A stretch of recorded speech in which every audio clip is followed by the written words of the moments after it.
Baik, Assalamualaikum warahmatullahi wabarakatuh. Kami dari kelompok 3 ingin mempresentasikan hasil diskusi kami dan analisis kami terhadap artikel jurnal Javanese Suffix "ne", karya Robert Wessing yang dipublikasi pada tanggal 5 Agustus 2015. Next.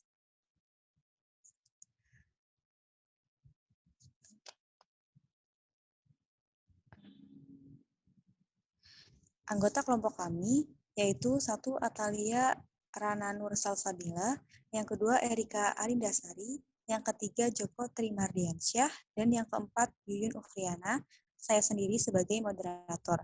Next. Pendahuluan akan dibacakan oleh Atalia, dipersilahkan.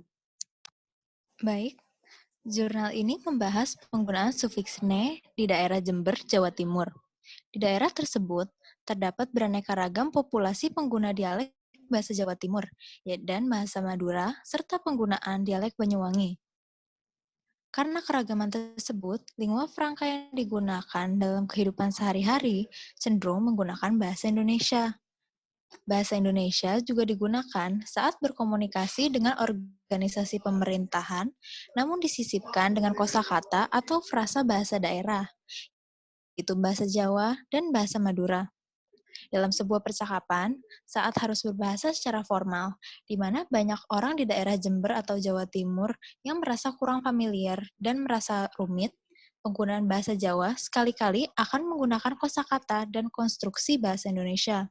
Maka dari itu, bahasa Indonesia dan bahasa Jawa secara lokal saling mempengaruhi satu sama lain, dan banyak observasi yang menunjukkan bahwa sufiks "ne" dalam bahasa Jawa setara dengan sufiksnya dalam bahasa Indonesia.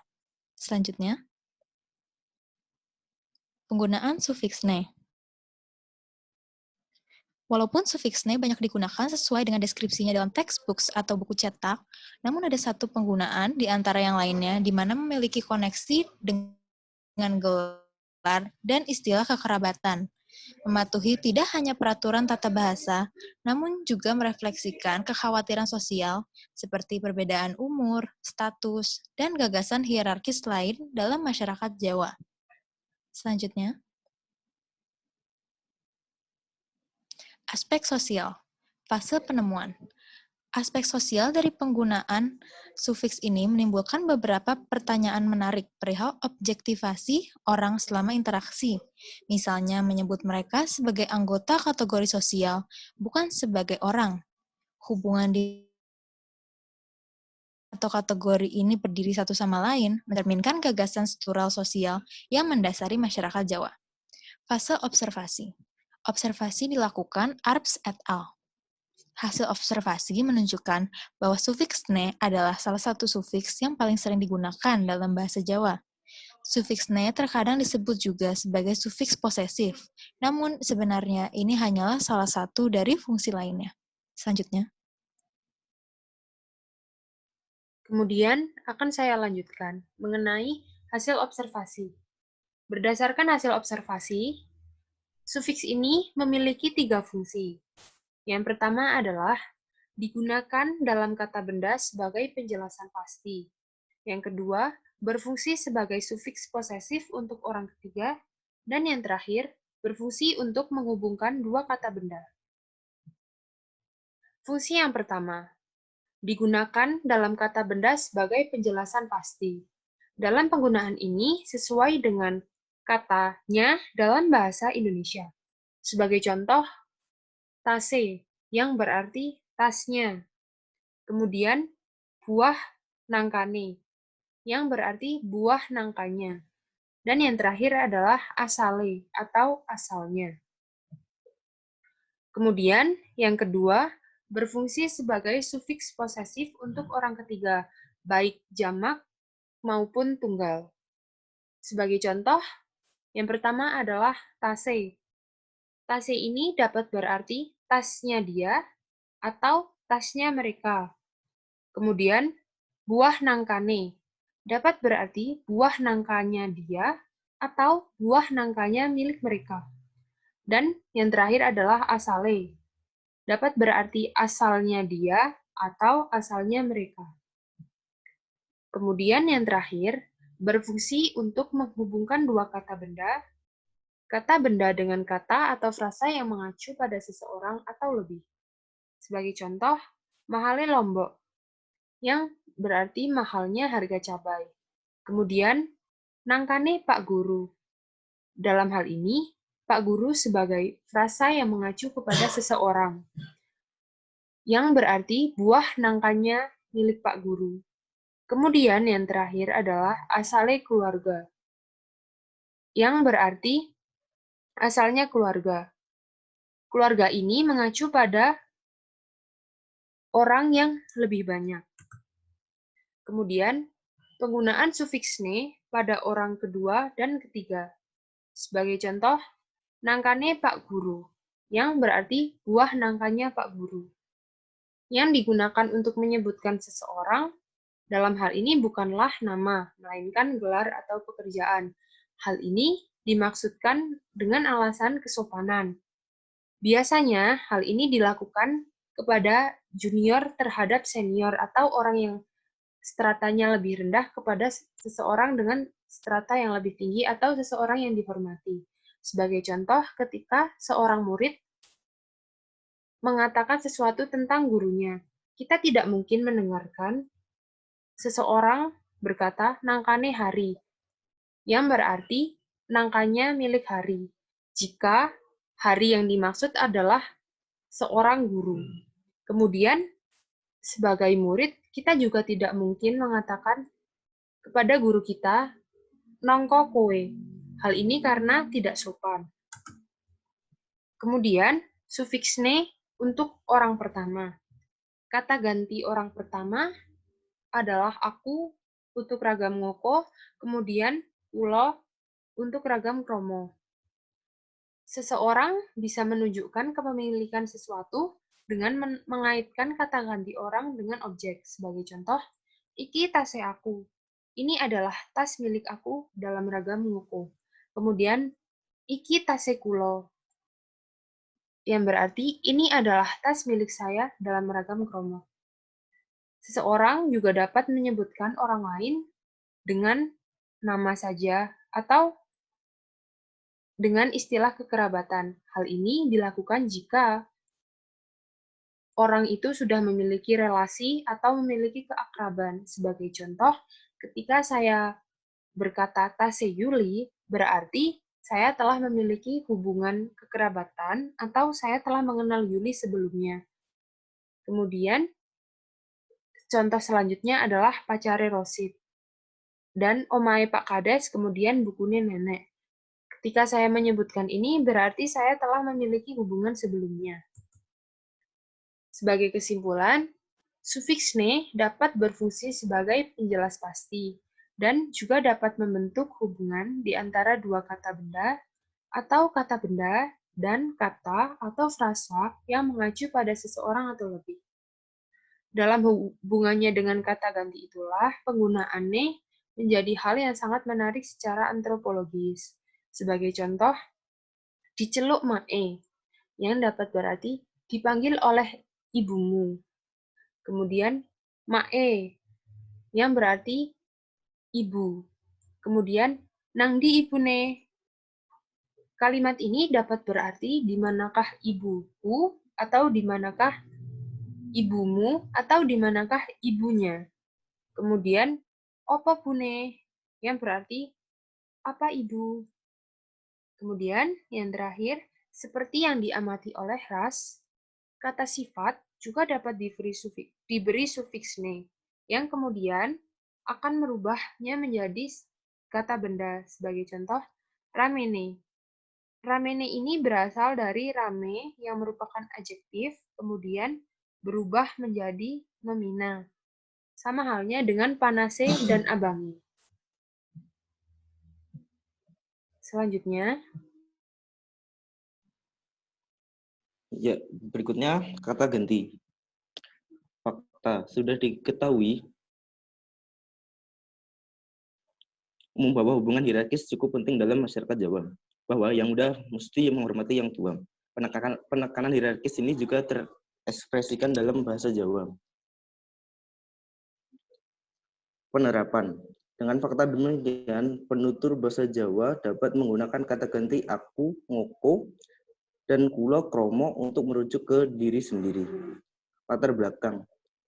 Pilihan kata aku adalah indikasi bahwa pembicara merasakan dirinya atau dia berbicara dengan orang yang sederajat. Next.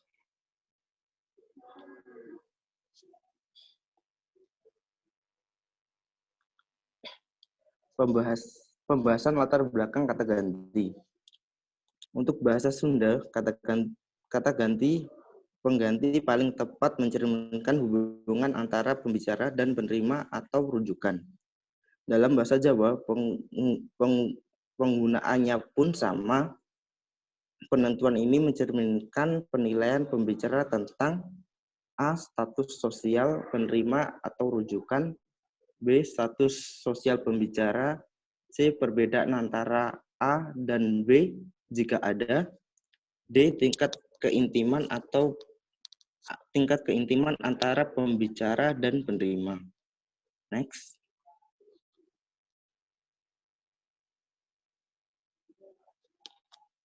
Dengan demikian, kata-kata bahasa Sunda ini antara lain dapat dilihat sebagai serangkaian fitur status yang saling kontras antara penutur dan penerima atau rujukan. Maka kalimat yang dihasilkan mengandung penanda untuk jarak sosial, teman dekat atau orang asing, setara, superior, atau inferior antara pihak-pihak yang terlibat. Berikutnya, kata ganti bersifat deskriptif karena mereka menyoroti orang ke dalam kategori sosial. Perilaku yang sesuai diantaranya ditentukan secara budaya. Seperti istilah sapaan untuk orang kedua tunggal adalah anjeng, yang berarti kamu. Dan istilah sapaan referensi untuk orang ketiga adalah anjenan, yang berarti dia. Demikian pula dengan bahasa kasar atau umum. Istilah untuk orang kedua dan ketiga tunggal masing-masing adalah maneh yang berarti Anda, dan manehna yang berarti dia. Akhiran na yang membentuk orang kedua kata ganti menjadi orang ketiga satu bentuk bahasa Sunda, dan akhiran bahasa Jawa ne yang memungkinkan kita membaca kata ganti orang ketiga sebagai anjeng nes atau nya manehnes, di mana kontras yang menentukan anjeng dan maneh secara kultural ditetapkan.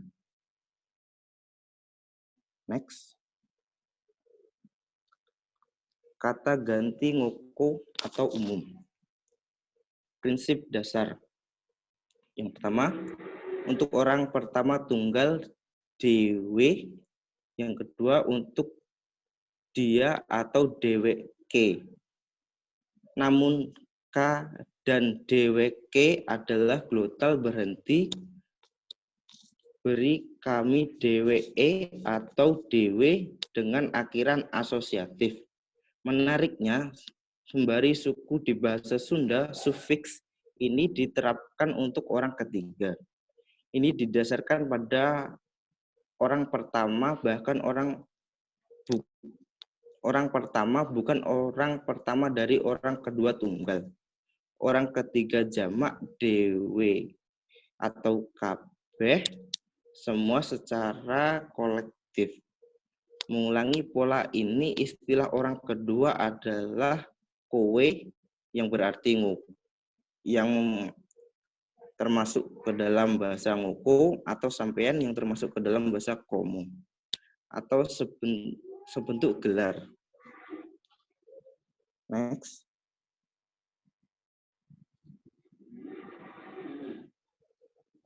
Penggunaan kata ganti. Penggunaan kata ganti memiliki pola yang sama.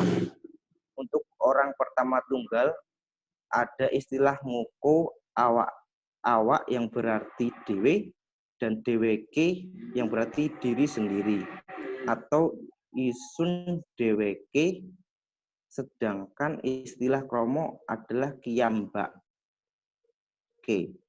Semua istilah untuk orang ketiga tunggal memiliki akhiran asosiatif yang ditambahkan ke istilah orang pertama. Yane atau bangun yang memiliki arti dirinya sendiri. Nguku atau kiambe yang santun. Next. Sebagai contoh kata ganti, yang pertama, sapa gurune, yang artinya siapakah gurunya. Fokusnya adalah pada guru daripada murid. Dengan kata lain, sufiks ne mengatakan sesuatu tentang posisi seseorang, miliknya, atau ke gurunya.